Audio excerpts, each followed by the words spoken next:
और तेजस्वी यादव जाएंगे जेल।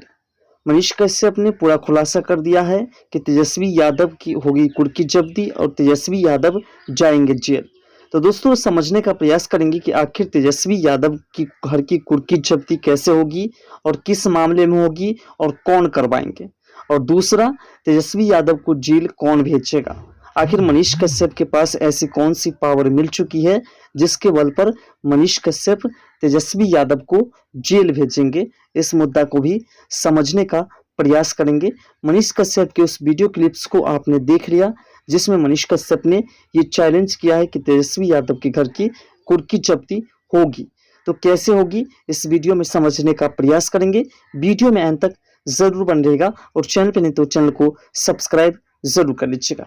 दोस्तों सबसे पहले इस कहानी को समझने के लिए मनीष कश्यप की उस कहानी को समझना होगा जब मनीष कश्यप की घर की कुर्की जब्ती हुई थी और मनीष कश्यप के ऊपर एनएसए लगा था और 9 महीने तक उन्हें जेल के अंदर रहना पड़ा था। दरअसल बात है कि मनीष कश्यप तमिलनाडु के मामले में जो है जेल गए थे और उससे पहले मनीष कश्यप के ऊपर कई ऐसे और मामले दर्ज थे जिसके तहत मनीष कश्यप को जेल जाना तय था, लेकिन जेल नहीं गए थे। और जैसे ही मनीष कश्यप ने तमिलनाडु प्रकरण के मामले में वीडियो बना करके अपने सोशल मीडिया पर डाले, उसके बाद मनीष कश्यप के ऊपर एक्शन शुरू हो गया और उसे जेल जाना पड़ा। और जैसे ही वो अपने आप को सरेंडर किए उसके बाद उनके ऊपर एनएसए भी लग गया। आखिर मनीष कश्यप ने सरेंडर क्यों किया था ये बात तो आप भली भांति जानते हैं। मनीष कश्यप के घर की कुर्की जब्ती हुई, इसके बाद मनीष कश्यप को मजबूर होकर के सरेंडर करना पड़ा। ऐसा नहीं कि मनीष कश्यप के घर की कुर्की जब्ती पहले हो गई, ऐसे अगर एक एंगल से देखें तो पहले मनीष कश्यप ने अपने आप को सरेंडर किया, उसके बाद उनके घर की कुर्की जब्ती हुई, जो कि ये कानून तरीके से भी गलत था कि जब कोई व्यक्ति सरेंडर कर देता है तो फिर उनके घर की कुर्की जब्ती नहीं की जा सकती है। खैर इस बात को छोड़िए, जो बीत गया सो बीत गया। अब मनीष कश्यप बीजेपी ज्वाइन कर चुके हैं और बीजेपी के स्टार प्रचारक बन चुके हैं और स्टार प्रचारक बनने के बाद मनीष कश्यप की वैल्यूएशन बीजेपी में काफी अधिक हो चुकी है, क्योंकि मनीष कश्यप के बल पर बीजेपी को बेहतरीन से बेहतरीन वोट मिल रही है।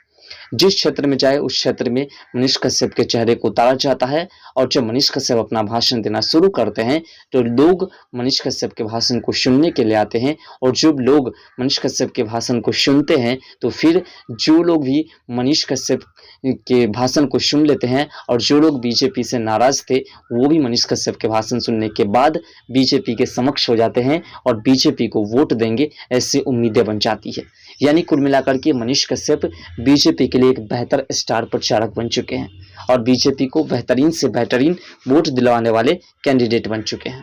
ऐसे में मनीष कश्यप की पब्लिसिटी, फैन फॉलोइंग मजबूत हो चुकी है और लोकसभा चुनाव बाद तेजस्वी यादव के ऊपर जो लैंड फॉर जॉब स्कीम का मामला दर्ज है और दूसरा उनके पिता के ऊपर जो चारा घोटाला का मामला दर्ज है, ये दोनों मामला जो है लोकसभा चुनाव समाप्त होते ही फिर से एक्शन में आ जाएंगे, क्योंकि ईडी और सीबीआई का एक्शन जो है जिस प्रकार से चल रहा है उन्होंने साफ कर दिया है कि ऐसा नहीं होगा कि जितने भी लोग घोटाले किए हैं उसे हम छोड़ दें।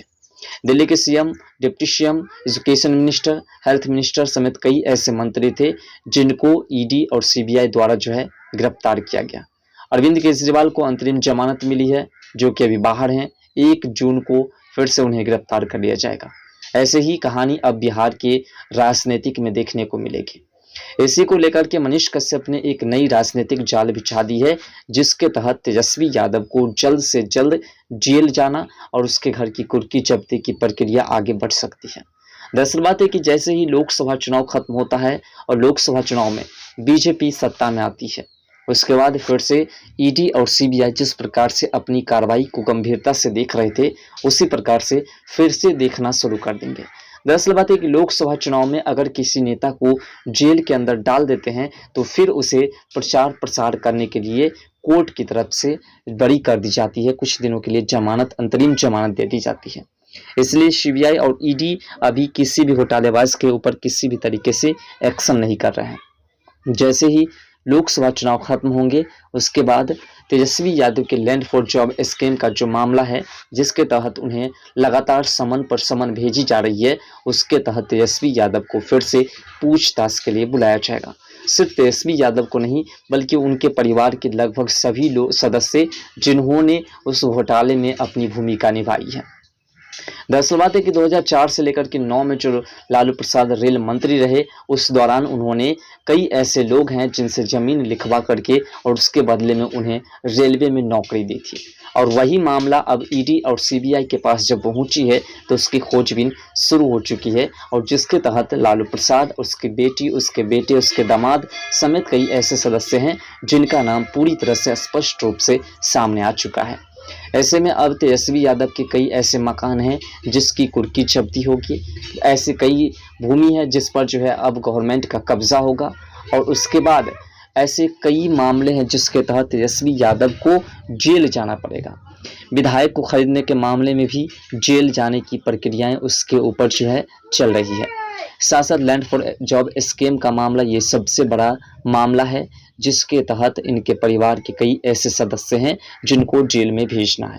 और इसमें सबसे ज़्यादा मनीष कश्यप ने बीजेपी के तमाम दिग्गज नेताओं से बात की है, और उन्होंने कहा कि जब तक ऐसे जंगल राज के जंगली जानवरों को हम घुमाते रहेंगे तब तक बिहार का विकास नहीं होगा। इसके लिए हमें सबसे पहले बिहार के इन तमाम जितने भी घोटालेबाज हैं उन सभी को जेल के अंदर डालना है, जिससे कि सभी जनता को पता चल सके कि जिसने जैसा किया उसका परिणाम वैसा ही मिला। दरअसल बात है कि मनीष कश्यप को जब से जेल के अंदर डाले और उसके ऊपर जब से एनएसए लगा, तब से ही उसने प्लान सेट कर लिया था कि किसी भी तरीके से हम इन सभी घोटालेबाज को जनता के नज़रों में लाएंगे और दिखाएंगे कि जो जैसा करता है उसका परिणाम वैसा ही मिलता है। इसलिए मनीष कश्यप ने जब जेल गया तो उसी वक्त उन्होंने संकल्प ले लिया और उसने उसी वक्त से भविष्यवाणी करनी शुरू कर दी। सबसे पहली भविष्यवाणी उसकी थी कि जो पुल था सुल्तानगंज का, वह पुल गिर जाएगा, और आपने देखा कि वह पुल किस प्रकार से गिर गया। उसके बाद मनीष कश्यप ने भविष्यवाणी की जैसे ही हम जेल से बाहर निकलेंगे 180 दिन के अंदर सरकार गिर जाएगी, और लगभग 35 से 36 दिन के अंदर बिहार की सरकार गिर गई। उसके बाद मनीष कश्यप अब जो है तेजस्वी यादव के जेल जाने और साथ साथ उनके घर की कुर्की जब्ती की भविष्यवाणी कर रहे हैं। अपने वीडियो क्लिप्स में देखा, मनीष कश्यप ने साफ अपने शब्दों में कहा है कि उनके घर की भी कुर्की जब्ती बहुत जल्द होगी। दरअसल बात है कि बीजेपी के ऐसे कई नेता हैं जिन्होंने जंगल राज के उस इतिहास को पढ़ा है, उस इतिहास को जाना है, और उस इतिहास पर जो है अब अपनी बुलडोजर चलाने की प्रक्रिया को गंभीरता से ले ली है। ईडी और सीबीआई हमारे देश की जो प्रवर्तन निदेशालय हैं उनकी एक्शन भरपूर मात्रा में है। किसी भी घोटालेबाज को, वो बीजेपी का हो या किसी भी पार्टी का हो, अगर घोटालेबाज है, उनके कोई साक्ष्य मिल चुके हैं, तो फिर उन्हें किसी भी तरीके से बख्शा नहीं जाएगा। और इसी को देखते हुए, इसी को आधार बनाते हुए मनीष कश्यप ने साफ कर दिया कि अब उसको जेल जाना तय है। दरअसल बात है कि मनीष कश्यप जैसे ही बीजेपी ज्वाइन किए हैं उसके बाद उसको कई ऐसे दिग्गज नेता, कई ऐसे जो लोग हैं उनसे पहुंच बन चुकी है, और जिसके माध्यम से उन्हें पता चल पाता है कि अगला दिन क्या होने वाला है।